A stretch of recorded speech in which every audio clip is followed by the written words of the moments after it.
Hallo und herzlich willkommen zum neuen Video. Ich habe ja über Ostern die dreiteilige Formbauserie veröffentlicht, deswegen gibt es heute nur ein kurzes Video. Aber ich wollte euch trotzdem irgendwas am Dienstag zeigen, weil ihr seid ja gewohnt und freut euch mal drauf. Und deswegen machen wir Silikon einfärben. Das klingt jetzt total unspannend, ist aber der erste Schritt, wenn man nachher einen Dummy ausgießt, einen Prosthetic gießt, damit alles funktioniert. Und wir werden uns das Plattsil Gel 10 von Moldlife ausgießen, also es ist von Polytech, aber gekauft über Moldlife. Ne? Also, davon werde ich mir 1,5 Kilo einfärben, also eine ganze Menge. Und wir werden es für ein Projekt einfärben, was ich jetzt im Laufe der Zeit immer mal wieder so mache, dass wenn ich dann auch mal wieder so einen kleinen Lückenfüller brauche, euch was Cooles zeigen kann, wie meine Augenbraue stechen oder Haare machen oder so ein Teil ausgießen. Genau. Das tun wir jetzt. Dabei ist der Anspruch, dass wir eine Universalfarbe machen für eine menschliche Haut. Und die sollte so hell sein, dass sie nachher in der Bemalung der hellste Bereich in der Bemalung ist. Man sieht das hier so ein bisschen an dem kleinen Affen, den ich mal gemacht habe. Der ist ja hier aus einem sehr hellen Material gegossen. Ich komme mal dichter ran, mal gucken, ob man das sehen kann. Genau. Der ist hier aus einem sehr hellen Material gegossen und dann ist er bemalt. Und hier im Gesicht sehen wir, dass die hellsten Stellen ungefähr der Ton von der Seite sind. Das heißt, man will nachher nicht opak auf ein Silikon draufmalen, weil man möchte es ja schön transparent haben. Man möchte ja eine Transparenz reinmalen bzw. haben. Und dafür darf man es nicht zu dunkel oder nicht zu opak einfärben. Und das machen wir jetzt. Ich zeige es euch im Detail. Ihr kommt hier wieder rum, gebt eine Top-Down-Sicht und dann geht's los. So, um so ein bisschen nochmal darauf hinzuweisen, ich habe euch ja mal gezeigt, wie ich die Regale hier gemacht habe, um alles parat zu haben, wenn ich arbeite. Und da sind die Farben drin. Und zwar in denen, ich habe sie noch nicht beschriftet. Total praktisch. Das heißt, in dem kleinen Workshop habe ich versucht, alles so gut und griffbereit wie möglich zu machen. Die ganzen Videos, wie ich den Workshop ausbaue, die findet ihr auch auf dem Kanal. Guckt da ruhig mal rein, ist ganz cool. Ich mag sie. Genau. Wir gehen jetzt hier rüber und ich zeige euch alles. Gut, ihr seht schon, was brauchen wir alles? Wir brauchen unser Silikon, wir brauchen eine Waage. Ich nehme immer gerne zum Einrühren der Farbe die kleinen Kaffee-Umrührspieße aus der Metro. Ihr könnt, je nachdem wie viel Material ihr einfärbt, so ein Mischwerkzeug, was ihr in einen Akkuschrauber macht, ne, da kommt hier so rein, benutzen. Das mache ich heute nicht.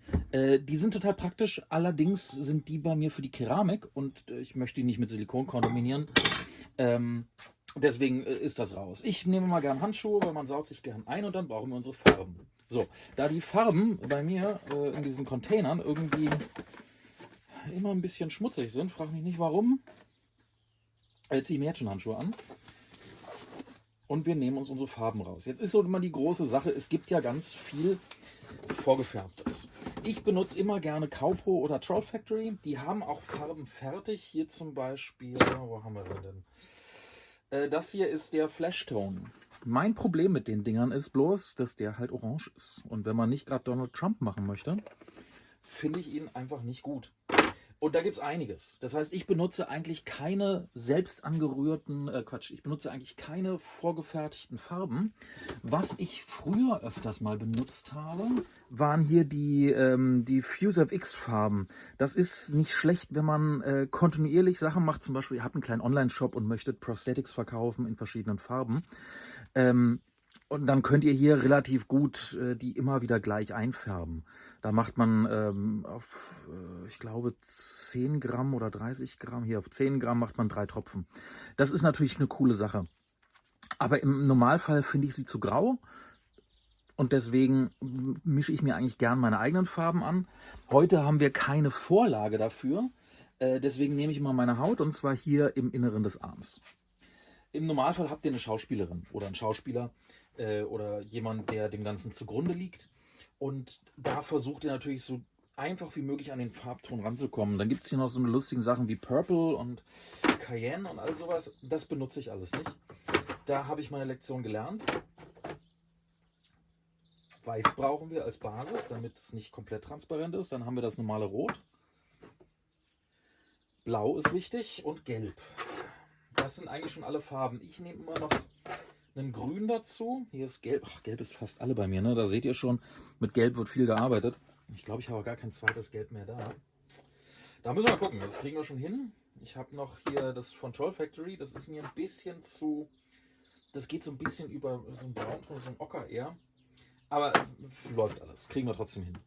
Und es gibt Leute, die mischen grandiose Farben. Ich bin da eher durchschnittlich. Man muss auch immer wissen, was man kann und was man nicht kann. Ihr braucht einen verschließbaren, sauberen Container. Ich nehme mal gerne die vom Farben, um Farben anzurühren. Die ist ganz cool. Die geht auf 7,5 Kilo und ist dabei auf 0,1 Gramm genau. Das ist total schön. Wischt es euch direkt ab. Das läuft irgendwann komplett nach unten. Und ihr versaut euch dann die Stellen, wo es steht. Schön ist auch immer, wenn die Silikonkisten in einer Wanne stehen, dass wenn mal was runterläuft, ihr nicht sofort euren Regal oder euren Schrank damit versaut habt. Das passiert schneller, als man denkt. So, keine Panik, ihr seid noch im gleichen Video. Wir rühren immer noch Silikon an. Ich wollte euch nur daran erinnern, zu liken und den Abo-Button zu drücken, weil ich freue mich immer total, wenn jemand abonniert und dann freue ich mich aber noch mehr. Ne? Das wird super. Und je mehr ich mich freue, desto mehr Videos mache ich. Also Win-Win. Euch kostet es nichts und ne, ich bin happy. Alright, ich mache weiter. Bis gleich. Habt ihr? Braucht ihr noch Zeit? Nee. Gut, alles gut. So, wir haben hier Komponente A. Das heißt, wir nehmen uns sofort einen Permanentmarker, bevor wir irgendwas anderes tun und schreiben uns auf, was es ist. So, Platzil Gel 10, Komponente A. Am besten ist, ihr macht einen transparenten Kleber drauf, dass das nicht weggerutscht, nicht wegmangelt, weil man sieht, okay, hier geht's, bleibt drauf, sehr schön. Aber ansonsten, manche, wenn ihr keinen Permanentmarker habt, dann ist es weg und nachher habt ihr da irgendwie 30 Mal rangegriffen, das Silikon ist runtergelaufen, ihr habt es weggewischt und ihr wisst nicht mehr, was ihr habt. So. Jetzt kann die Waage weg, auch in mein super praktisches Regal. Ja, ich mache hier ein bisschen Eigenwerbung, das weiß ich. So. Und jetzt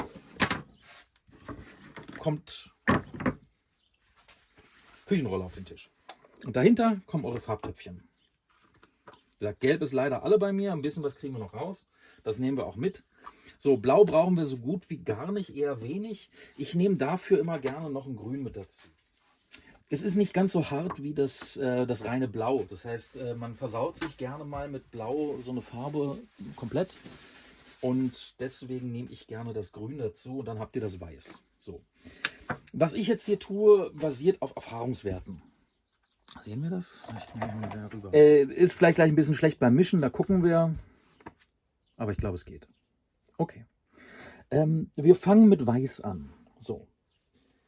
Weiß. Da braucht ihr eine ganze Menge, weil ihr möchtet ja erstmal es ein bisschen opak haben. Es soll natürlich nicht komplett opak sein. Es soll immer noch ein bisschen transluzent sein. Deswegen, wir machen uns jetzt hier 3 Kleckse Weiß rein. Das ist extrem viel, was ich hier benutze. Aber ihr müsst auch immer dran denken, dass ihr noch eine zweite Komponente dazu rührt. Das heißt, ihr habt nicht nur die eine, die jetzt schick sein muss und toll aussehen muss, sondern sie muss, wenn wir die zweite Komponente 1:1 dazugeben, immer noch opak genug sein, nicht zu transparent und ein schönes Farbergebnis haben. Das heißt, nachdem wir uns das hier gleich einmal angerührt haben, werden wir es mit der gleichen Komponente, mit Komponente A, nochmal mischen, 1:1 und gucken, wie sieht es dann aus. Ich habe früher aus irgendeinem Grund immer die Komponente B dazu genommen und musste es dann mal wegschmeißen. Mittlerweile weiß ich, Komponenten sehen beide gleich aus. Wir nehmen einfach die A. Dann haben wir nicht ganz so viel Waste. So, jetzt haben wir unseren Weißanteil erstmal drin, ohne zu wissen, ob das funktioniert. Das heißt, wir rühren uns jetzt erstmal hauptsächlich Gelb rein. Gelb ist einer der Grundbestandteile.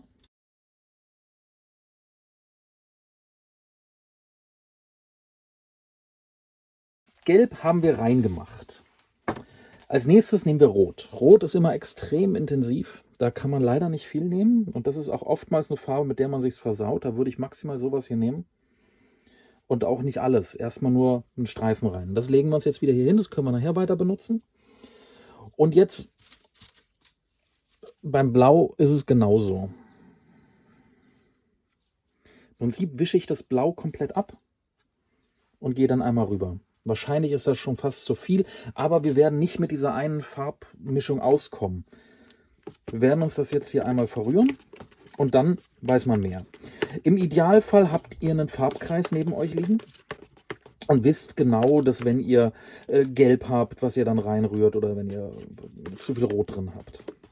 So, das Gelb knallt jetzt noch extrem raus, das ist okay. Das ist nicht zu viel, was da drin ist. Die anderen Farben sind nur zu wenig. Das heißt, wir gehen jetzt wieder zurück zu unserem Rot und ziehen uns da 2 Streifen rein. Und ich nehme auch ein bisschen noch was vom Blau und rühren weiter. Und ihr seht, wie dominant das Rot ist. Insgesamt ist es auch noch viel zu hell. Das heißt, es muss insgesamt viel mehr Farbe rein. Das heißt, wir brauchen auf jeden Fall auch noch sehr viel Gelb.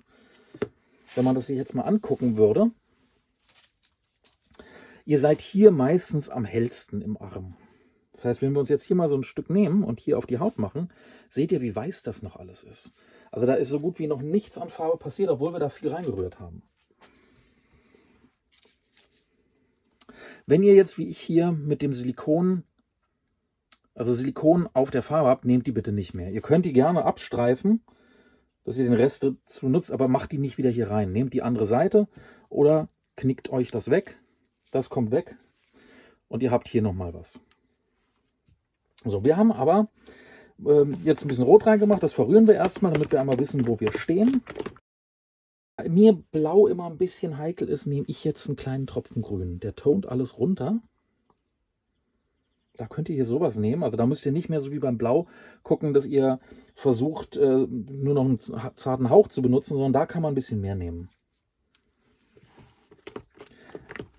Aber ihr seht, auch das knallt jetzt raus. Das haut uns jetzt das gesamte Rot raus. Und jetzt hätten wir Frankenstein. Macht uns nichts, weil wir nehmen jetzt einfach mehr Rot. Und ihr habt ja eben gesehen, als es auf meinem Arm war, wie viel Farbe da insgesamt noch rein muss. Man muss sich ein bisschen trauen. Die Farbanrührsachen sind einfach immer schwierig. Man braucht ein Händchen dafür, man muss auch wissen, was geht.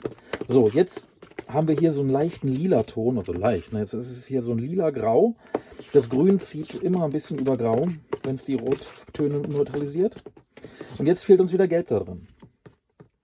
So, wir haben festgestellt, dass ich hier kein Gelb mehr drin habe. Das ist alles. Das heißt, wir nehmen uns jetzt ein bisschen was von dem Silikon, machen uns das hier rein und vermischen das. Und ziehen uns einfach so den Rest von dem Gelb hier raus. Wir können das jetzt für nichts anderes mehr benutzen als für diese Färbung, aber dafür ist es ganz gut. Und man hat einfach noch so den letzten Rest rausgenommen. Das ist jetzt verdünnt natürlich.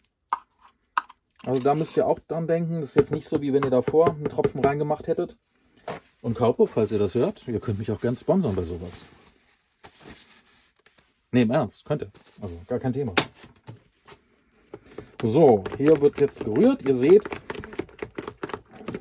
jetzt kommt das Gelb wieder durch. Und das ist jetzt so ein Katz-und-Maus-Spiel, bis man nachher bei der richtigen Farbe ist. Nachher muss man immer vorsichtiger werden bei den Mengen, die man reinmacht. So, und vielleicht gucken wir uns jetzt mal den Rest im Zeitraffer an.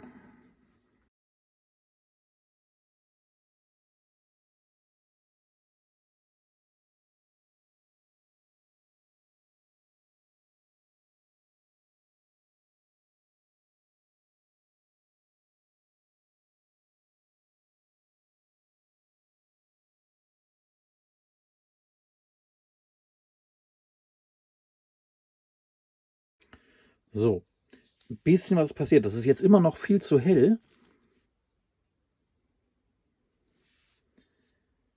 Aber es kommt in die Richtung.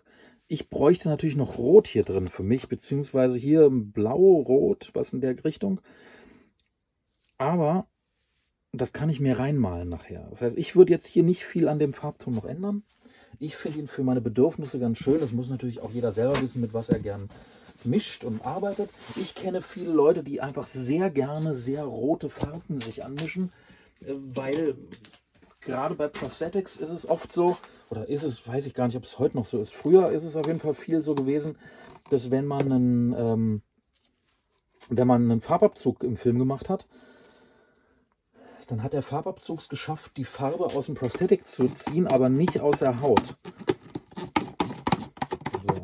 Das hier ist auch noch so eine Technik, wenn ihr nachher nicht wisst und euch kleine Mengen anrührt, könnt ihr euch die Farben alle schon mal in ein bisschen Silikon anrühren, damit es verdünnt ist, damit ihr nicht tröpfchenweise daran müsst. Oh, das ist mir umgefallen. Das ist ja auch unangenehm in so einem Video. Ach, kriege ich nicht rausgeschnitten, ne? Na gut.